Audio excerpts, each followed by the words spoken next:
തലമുറകളോളം സമാനതകളില്ലാത്ത രുചി. LG കായം. ഈ ജന്മം മരണത്തിനല്ലാതെ മഹാലക്ഷ്മിയും കണ്ണനെയും തമ്മിൽ വേർപെടുത്താൻ പറ്റില്ല. രണ്ടിലൊരാൾ മരിച്ചേ തീരൂ. അതല്ലാതെ തെറ്റിദ്ധാരണ പരത്തിയിട്ട് അവരെ തമ്മി തല്ലിക്കാനും രണ്ട് ഭിത്തിയിലാക്കാനും കഴിയില്ല.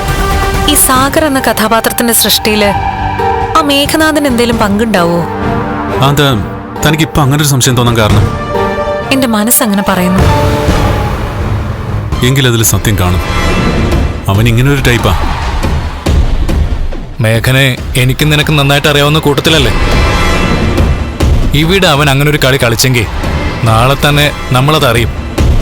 സാഗറിന്റെ നാവിന്ന് തന്നെ. ഒരു കുഞ്ഞിനെ ദത്തെടുക്കണമെന്നാണ് നീ പറഞ്ഞു വരുന്നത്? അല്ല. പിന്നെ എങ്ങനെയാ നിന്റെ ആഗ്രഹം നടക്കുന്നത്? അതൊക്കെ നടക്കും മഹാലക്ഷ്മിയിലൂടെ. മനസ്സിലായില്ല?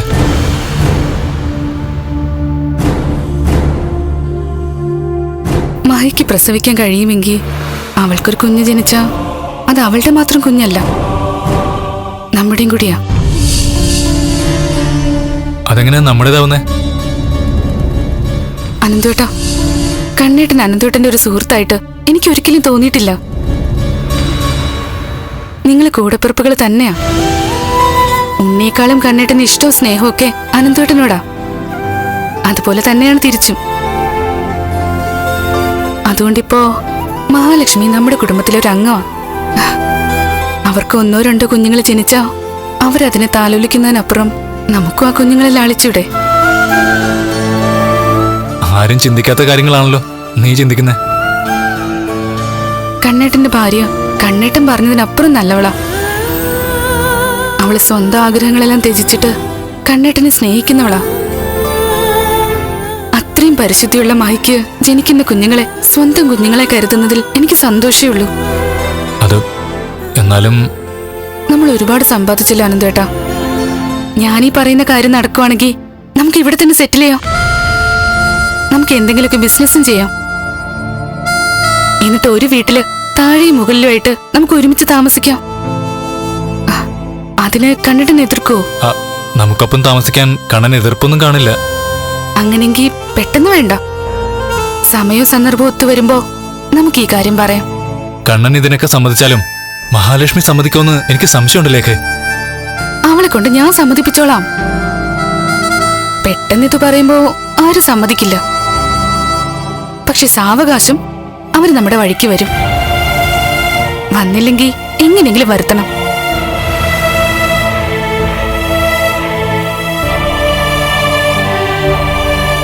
എനിക്ക് അത്രയ്ക്ക് ഇഷ്ടമാ മഹിയെ, ജീവനാ.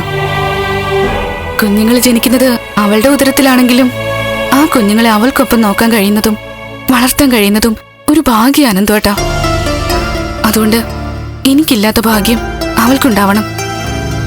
അതിലൂടെ നമുക്കും നമ്മുടെ അവകാശികളെ കണ്ടെത്തണം.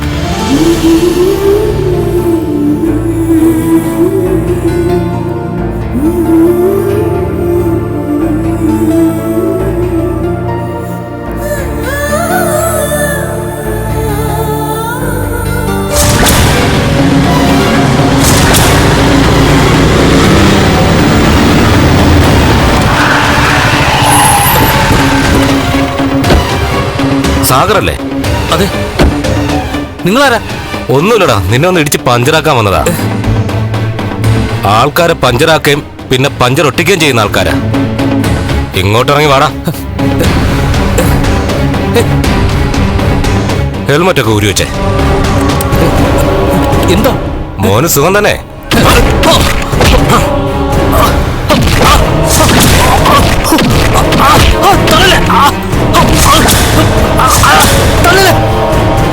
എന്നൊന്നും ചെയ്യരുത് പ്ലീസ്.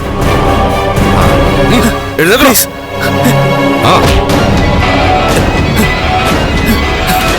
എങ്ങനെയുണ്ട്? ഇനി എന്നൊന്നും ചെയ്യരുത്. ഒന്നും ചെയ്യുന്നില്ല. മോൻ മര്യാദയ്ക്ക് വണ്ടി കയറാ. എന്നെ ഇനി എങ്ങോട്ട് കൊണ്ടുപോവാ? കാണാൻ വേറെ ആൾക്കാരുണ്ടടാ. ഞങ്ങൾ വെറും കൂലിക്കാരാ. വാ കേറ്. കേറാ വണ്ടിയിൽ.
പോകുന്നത് ഇഷ്ടമായില്ലേ? ഇഷ്ടപ്പെടാതിരിക്കാൻ എന്താ? ഇത് നിങ്ങളുടെയൊക്കെ കൂട്ടുകാരന്റെ വീടല്ലേ? ഇവിടെ വരണ്ടാന്ന് പറയാൻ മറ്റാർക്കും അധികാരം ഇല്ലല്ലോ.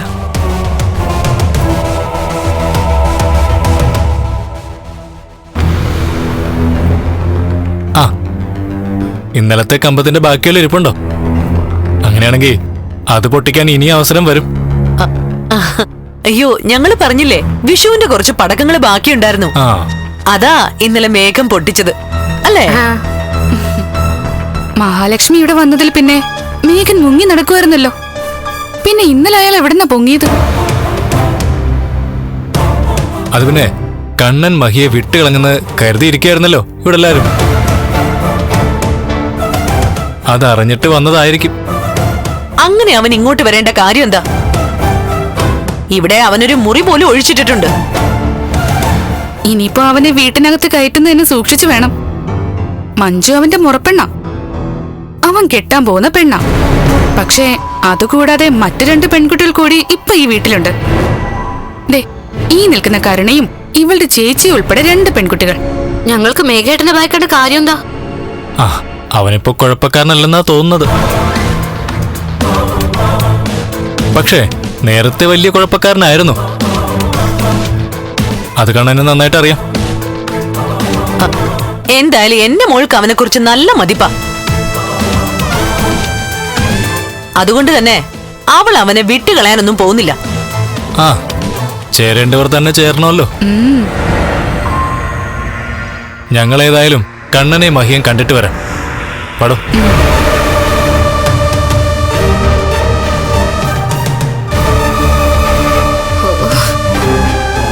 ഓരോന്ന് കൊള്ളിച്ച അയാളും അയാളുടെ ഭാര്യ സംസാരിക്കുന്നത്.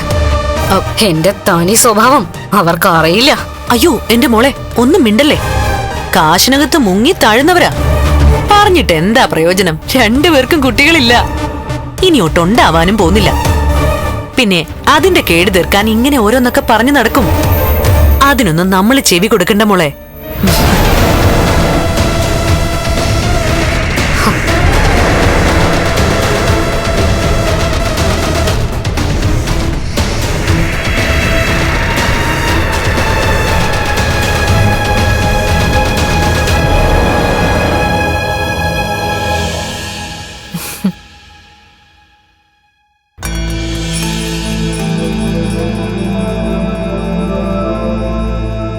ഞങ്ങൾക്കങ്ങോട്ട് വരാവോ?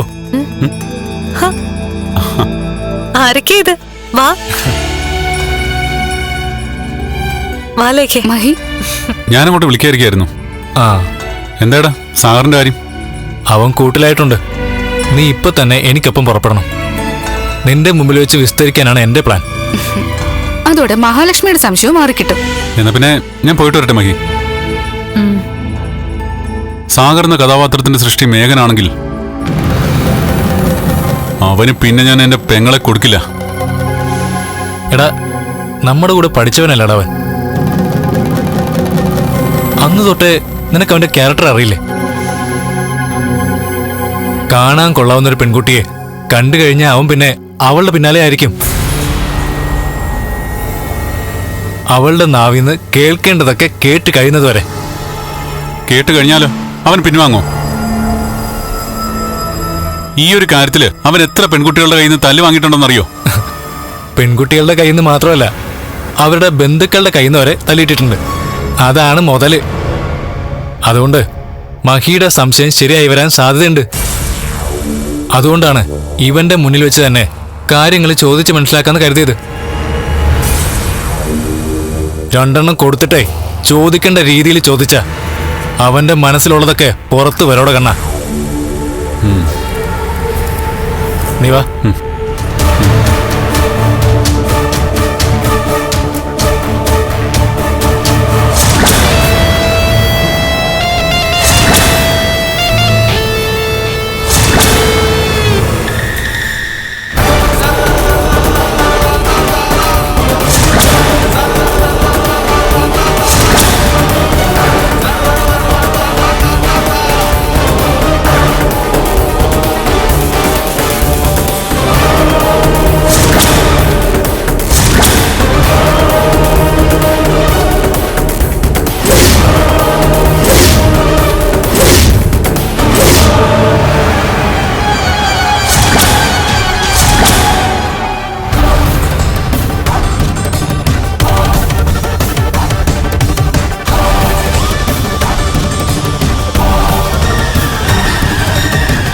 ഇവനെ കൊണ്ട് സത്യം പറയിച്ചോ? ഇല്ല സാറേ, എത്ര ചോദിച്ചിട്ട് ഇവനൊന്നും പറയുന്നില്ല. ഇനി ഞങ്ങൾ നിന്നെ തല്ലാനും കൊല്ലാനും ഒന്നുമല്ല പോകുന്നത്. പോലീസ് ഇവിടെ വരും. പിന്നെ അവരായിരിക്കും നിന്നെ കൊണ്ട് സത്യം പറയിപ്പിക്കുന്നത്. അത് കഴിഞ്ഞ് നിന്നെ ആരാണോ കണ്ണന്റെ ഫൈനാൻസിയേഴ്സിലേക്ക് കടത്തിവിട്ടത് അവരും പോലീസ് പിടിയിലാവും.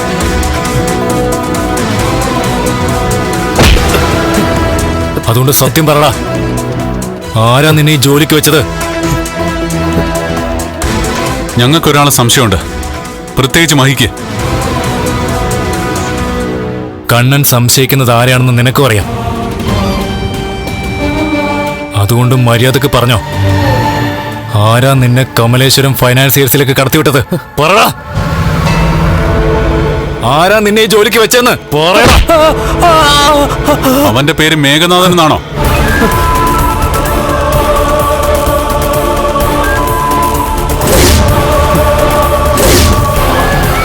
ഇവന്റെ മുഖം കണ്ടാൽ അറിയില്ലേ അവൻ തന്നെ ആളെന്ന്? അതവൻ പറയട്ടെ. എന്റെ അമ്മാവന്റെ മോനാണോ ഇങ്ങനൊരു ചതി ചെയ്തേ? പറയാതെ നിനക്ക് ഒരു രക്ഷയില്ല സാഗർ. അതേതാണ്ട് അറിഞ്ഞു വെച്ചിട്ടാ ഞങ്ങൾ വന്നിരിക്കുന്നത്. നിന്റെ ഫോൺ കോളുകളെല്ലാം ഞങ്ങൾ സെർച്ച് ചെയ്ത് കഴിഞ്ഞു. നീ ഒരു ദിവസം 3-4 തവണയാ മേഘനെ വിളിച്ചിട്ടുള്ളത്. അതുകൊണ്ട് ഇനി സത്യം പറഞ്ഞോ, നീ ആരാ? നിനക്ക് മേഘനുമായിട്ട് എന്താ ബന്ധം? എന്നോട് കൂടുതലൊന്നും ചോദിക്കരുത്.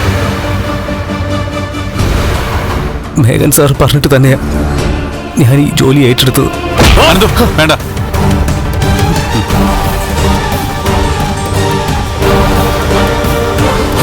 ഇവനെ അവൻ കൂലിക്ക് വെച്ചതാ.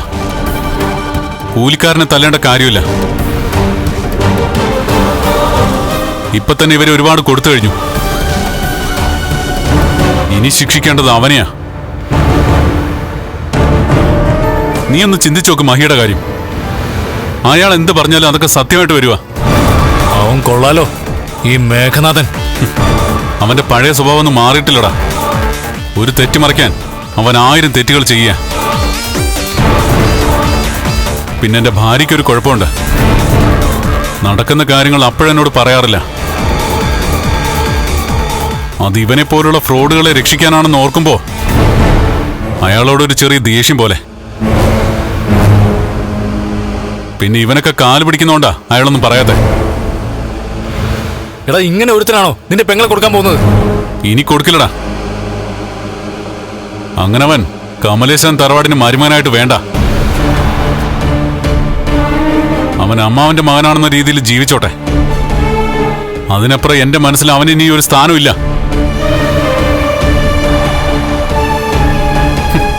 നല്ല തണ്ടും തടിമെടുക്കും ഉണ്ടല്ലോടാ. പണം വാങ്ങി നന്നായി ജീവിക്കുന്ന കുടുംബങ്ങളെ തകർക്കാതെ നിനക്കെന്തെങ്കിലും ജോലി ചെയ്ത് ജീവിച്ചൂടെ? നോണം കെട്ടവൻ. ഇനി എന്നൊന്നും ചെയ്യില്ലേ? അവനെ ഒന്നുകൂടെ മെതിച്ചിട്ട് വിട്ടാ മതി. അതിനുള്ള അർഹത ഇവനുണ്ട്. പിന്നെ ഞാൻ മേഘനെ കണ്ടോളാം. അതിനു മുമ്പ് നീ വിളിച്ചു പറയണ്ട ഇവിടെ നടന്നൊന്നും. സാറേ, സാർ അയാളെ കണ്ടതിന് ശേഷം മാത്രമേ ഇവനെ ഞങ്ങൾ വിടുള്ളൂ. സാറിന്റെ കോഡ് വന്നതിന് ശേഷം. അതുവരെ ഇവൻ ഇവിടെ ഇരിക്കട്ടെ. പോകാനത്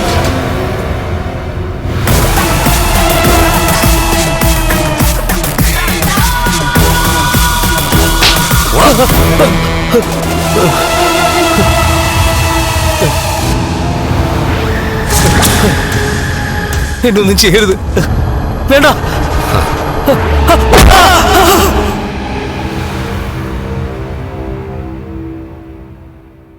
മഹി, മഹി,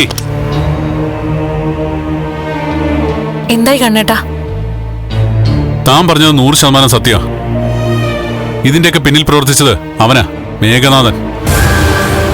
നല്ല ഇടി കൊണ്ടപ്പോ സത്യങ്ങൾ ഓരോന്ന് സാധാരണ നാവിന്ന് പുറത്തു വന്നു. തന്നോടവന് മറ്റാരോടും തോന്നാത്ത ശത്രുതയുണ്ടെന്ന് എനിക്ക് നേരത്തെ തോന്നിയിരുന്നു. അതുപോലെ തന്നെ തനിക്കവനെ പറ്റി എന്തോ പറയാനുള്ളത് പോലെ എനിക്കൊരു തോന്നലുണ്ടായിരുന്നു. അതേപ്പറ്റി തന്നോട് ചോദിച്ചപ്പോ എന്തോ താൻ മറയ്ക്കുന്ന പോലെ തോന്നി. എന്താ അവന്റെ വൈരാഗ്യത്തിനുള്ള കാരണം? ഇനിയൊന്നും പറയാതിരുന്നിട്ട് കാര്യമില്ല. സാഗർ അന്ന് എന്നോട് പറഞ്ഞതൊക്കെ കണ്ണേട്ടനോട് മറച്ചു വെച്ചതാ എനിക്ക് പറ്റിയ തെറ്റ്. അതുകൊണ്ട് തന്നെ മേഘൻ എന്നോട് ചെയ്തത് എന്താണെന്ന് കണ്ണേട്ടൻ അറിഞ്ഞേ പറ്റൂ.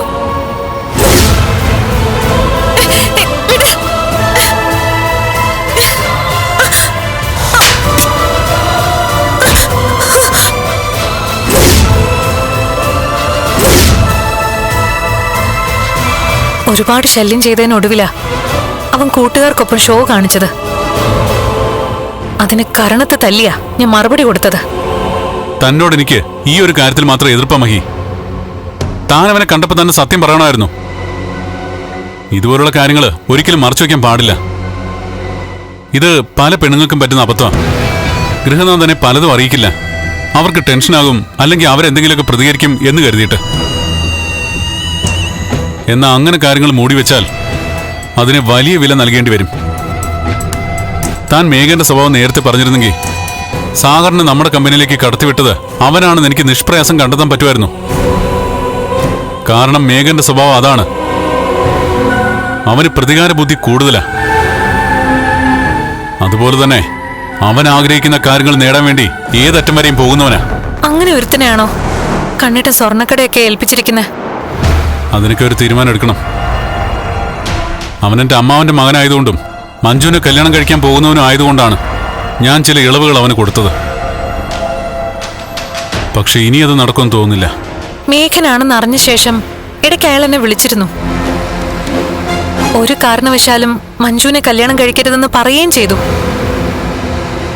അതുകൊണ്ടാ അയാളെ കല്യാണം മാറ്റിവെക്കണമെന്ന് കണ്ണേട്ടന്റെ അമ്മയോടും അമ്മാവനോടും ഒക്കെ പറഞ്ഞത്. അത് ശരി. അപ്പോഴവനെ ഭീഷണിപ്പെടുത്തിയല്ലേ? ഭീഷണിപ്പെടുത്തി. പക്ഷെ അതിന് പകരമായിട്ടാ സാഗറിനെ കൊണ്ട് അയാൾ ഇതൊക്കെ ചെയ്യിപ്പിച്ചത്. സാരമല്ല, ഇപ്പൊ സത്യങ്ങളൊക്കെ തിരിച്ചറിഞ്ഞല്ലോ. ഇനി അവനുള്ള മറുപടി നേരിട്ടാ കൊടുക്കേണ്ടത്. താനും വരണം. ഞാൻ വരണോ കണ്ണേട്ടാ? പിന്നെ വരണ്ടേ? സാഗറിനെ കൊണ്ട് അവൻ എന്തൊക്കെയാ ചെയ്യിപ്പിച്ചത് അതൊക്കെ അവനോട് ചോദിക്കണ്ടേ? ഇതങ്ങനെ നിസ്സാരമായിട്ട് തള്ളിക്കളയാൻ പറ്റില്ലടോ. അതുകൊണ്ട് തന്നെയും കൂട്ടി അങ്ങോട്ട് പോകാനാണ് ഞാൻ വന്നത്, അമ്മാവന്റെ വീട്ടിലേക്ക്. അതുപോലെ തന്നെ ഇനി എന്തായാലും മഞ്ജുവിനെ അവന് കൊടുക്കില്ല. ഈ കാര്യങ്ങളൊക്കെ അറിയുമ്പോൾ അവളും പിന്മാറുമെന്ന് എന്റെ വിശ്വാസം.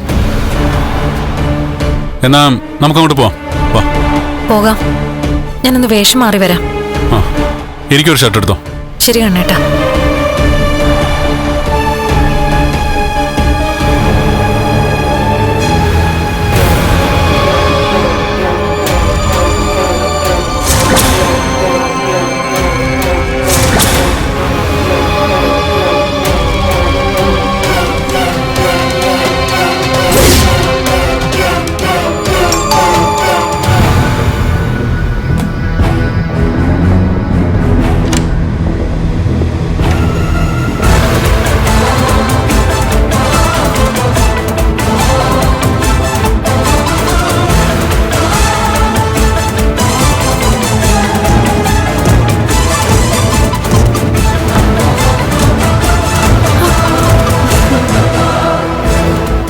കണ്ണേട്ടനായിരുന്നോ?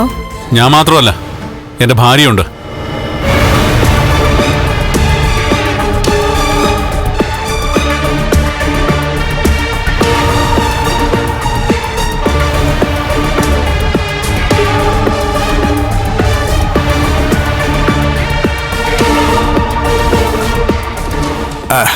എന്താ രണ്ടാളും കൂടെ?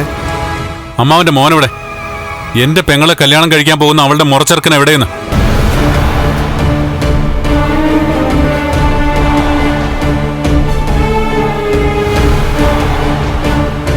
അവനിവിടെ ഉണ്ടായിട്ട് ഇല്ലാന്ന് പറയാൻ നോക്കരുത്.